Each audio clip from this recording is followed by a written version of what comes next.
राजा लक्ष्मण सिंह, अंग्रेजों ने यद्यपि हिंदी को पढ़ाने के लिए, हिंदी को समझने के लिए इनको अवसर दिए थे, परंतु उसको जनमानस तक पहुंचाने में साहित्यकारों का योगदान।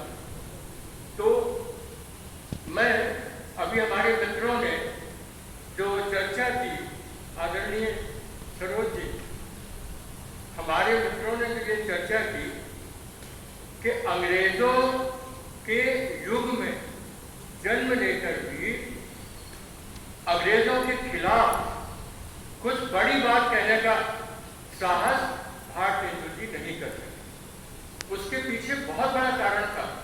1857 की क्रांति उन्हीं के समय में हुई। किस तरह से उस क्रांति को कुचलने के बाद भले विक्टोरिया का शासन आ गया, परंतु वो अंग्रेज इतने सतर्क थे कि कहीं फिर से ये क्रांति की सुगबुगाहट, आजादी की सुगबुगाहट इन हिंदुस्तानियों में फिर ना चाहते थे। तो मेरे उस समय 1867, 1881 के समय में जिन्होंने जो देशभक्ति के यानी क्रांतिकारियों के ऊपर साहित्य लिखा, वो भी उसको प्रकाशित करने का साहस नहीं कर सके। माझा प्रवास जो 1881 में विष्णुदत्त गोडसे ने लिखा, वो भी 1905 के बाद में प्रकाशित हुआ। तो ऐसे समय में कुछ पुस्तकों पर मैं भी शोध कार्य आगे कुछ कर रहा हूँ महारानी लक्ष्मीबाई के ऊपर।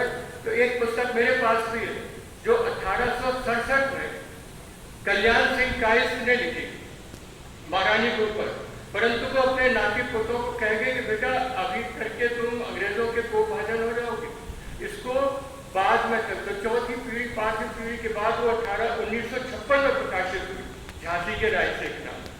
तो बंधुओं, उस युग में भारतेंदु हरिश्चंद्र जी ने समाज सुधार उन सबकी से जुड़े हुए जो नाटक लिखे, जो कविताएं लिखी, और उन नाटकों में भी बीच बीच में उन्होंने वो चीज है कि बहाना तो समाज सुधार का, जैसे भारत दुर्दशा। भारत दुर्दशा में केवल ये नहीं कि अंग्रेज राज सुखसार सजे सब भारी पर धन विदेश चलो जा यह अति भारी, ये उन्होंने अपनी उन सब बातों में उन्होंने बाल विवाह, उन्होंने सती प्रथा, उन्होंने छुआछूत, इन सब को अपने साहित्य में समाहित करते हुए धीरे से एक चिंगारी छोड़ दी कि धन विदेश चलो जाते हैं है। इसी तरह से आगो सब मिल रोगो भाई, हाँ हाँ भारत दुर्दशा न देखी जाए।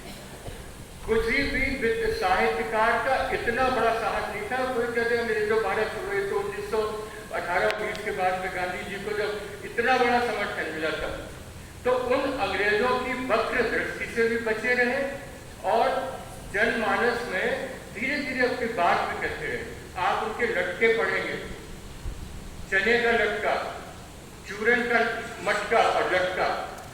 आज तक जनमानस में चूरन बेचने वाले और चना बेचने वाले भी ये सुना करते हैं। आपने सुना भी होगा, आपको बचपन में कई होता चना जोहर करूँ बाबू में लाया मजेदार।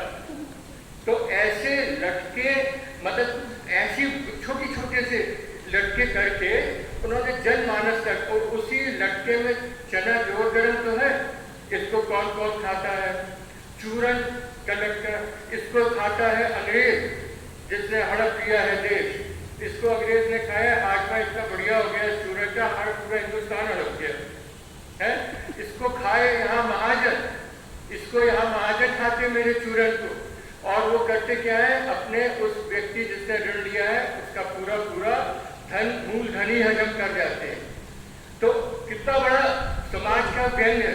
तो इस तरह से भारतेंदु जी ने अपने युग में सबसे बड़ा योगदान तो ये कि उन्होंने गद्य के क्षेत्र में हिंदी के गद्य को का प्रचार और प्रसार किया, और अपने नाटक, कविताओं, इन सब के माध्यम से हल्की फुल्की बातों में अंग्रेजों के खिलाफ लोगों के अंदर जो चेतना, जो जागृति 1857 से जागी थी, जिसको अंग्रेजों ने दमन करके कुचल दिया था, उसको चिंगारी को बनाए रखा। और वही चिंगारी फिर आगे चल के आगे 19 बाद में प्रचंड रूप धारण किया।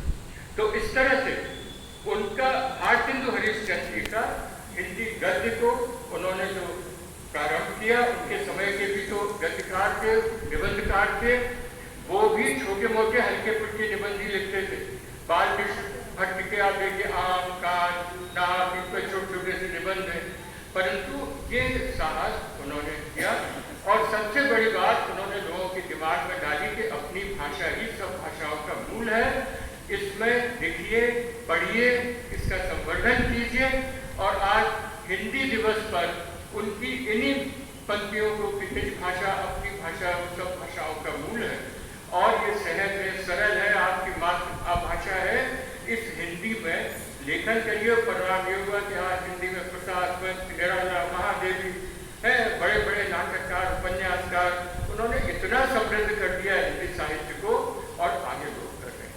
तो हिंदी पखवाड़े पर भारतेंदु की इसी इच्छा को कि ईश्वर करे वो इतनी बलवती हो और बलवती बनी रहे कि पूरे देश में वो मैथिली शरण गुप्त के शब्दों में कि मानस भवन में आर्यजन इसकी उतारे आरती वो भव्य भारतवर्ष में गूंजे हमारी भारती, भव्य भारतवर्ष में गूंजे हमारी सादर।